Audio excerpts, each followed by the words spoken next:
Hi, everybody. So if you're thinking about quitting drinking, there are some things I want to tell you that may surprise you and excite you in a way, and give you a path out of problematic drinking.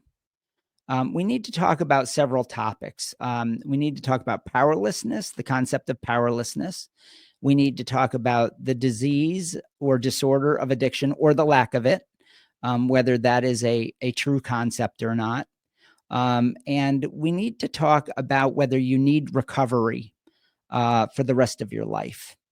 Now, these topics are widely used throughout the web, and you may believe that you're somebody that can't drink safely. You may self-subscribe as an alcoholic or a drug addict, but we'll talk about alcoholics in this video because we're talking about drinking. And then you may believe that there's no way out of this, that you're going to need recovery for the rest of your life. But what I'm going to do in this video is I'm going to show you that there's a much better way to think about this, a much more factual way, a more empowering way, and one that doesn't saddle you with these negatives for the rest of your life. If you're looking to move on with your life without being saddled with recovery, then this is the video for you.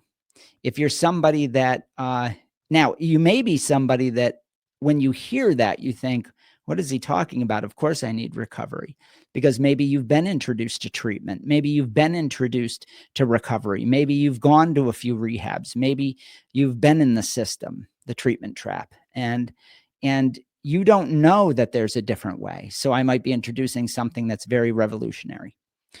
First, it's important to know the facts.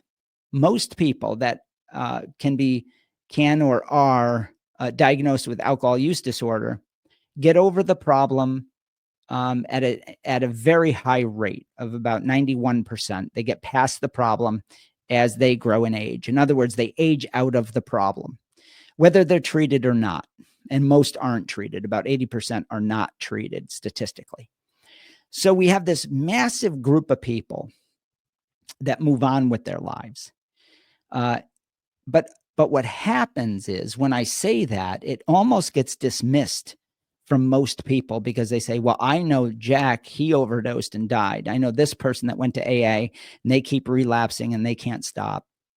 And so if you're in the treatment trap, you're in the demographic that has the lowest chance of getting past the problem because they're being taught that they can't get past the problem. So it becomes a self-fulfilling prophecy. Also, it's very easy to get focused on tragedy. So if we know one or two people that overdosed, we ignore through a lifetime knowing 100 people that got past the problem, or a whole mass of people who you may not have known had the problem and simply moved on from it in their past. And so which is a massive demographic when compared to those that die from the problem, which is actually quite small. I'm not dismissing the tragedy of it. I've lost people close to me.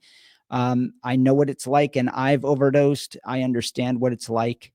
So I'm not dismissing that, but I'm saying statistically, we have this huge pool of people that get past the problem and do so without being treated, that have big problems, and then they move on from those problems. And then we have this subset that we point to that is the tiny minority. So we study that, we focus on it. And the question is why? Well, the treatment industry and the recovery industry and big pharma have a lot to gain by teaching people that they're sick for the rest of their lives, when in fact, they're not. We know that they're not. The research shows that people can move past this. So the purpose of this video is to highlight the ideas that and the truths that people get over this problem with boring regularity. The reason we don't study it as much, well, we did at the Freedom Model and have for 36 years now. And I coach people every day on this, but most people don't because they just don't know. There's a lot more money to be made in a rehab system than there is in telling people that they can move past the problem and move on with their lives.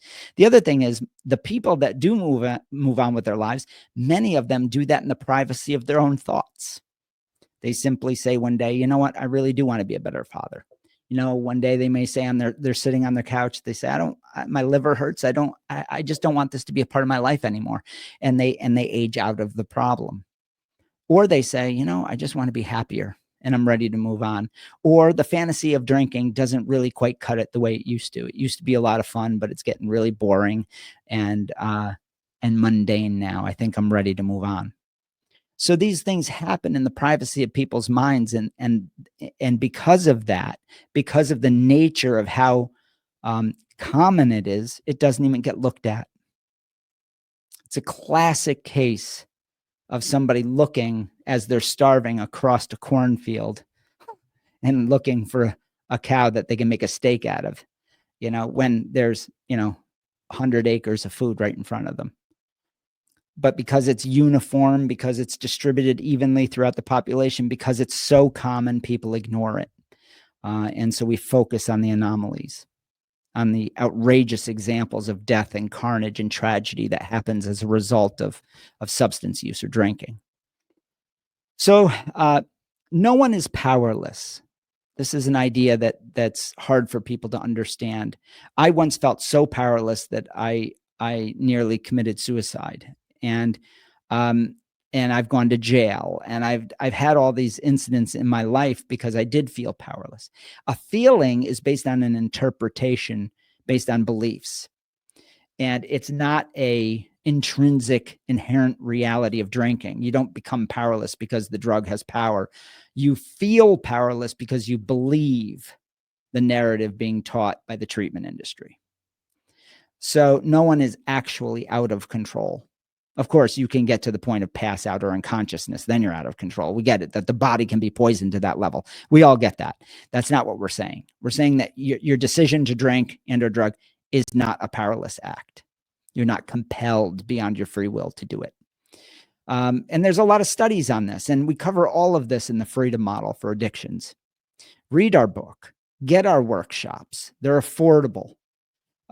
We've been doing this for 36 years. We've privately coached nearly 30,000 people over the last 36 years and shown them that they can move past the treatment trap. They can move out of recovery. They don't have to go to meetings anymore. They don't have to do the rehab game. They don't have to be in transitional living. They don't have to be on pharmaceuticals and replacement drugs. They don't have to live a life of being in recovery. They can move on. You can move on. There's nothing wrong with you. And drugs and alcohol don't have an inherent power that force you to use them. So if you are struggling with this idea, your struggle is proportionate to the amount of mythology you're carrying. So you need to know that you can move past this for good. All right. So go to thefreedommodel.org, check out what we do.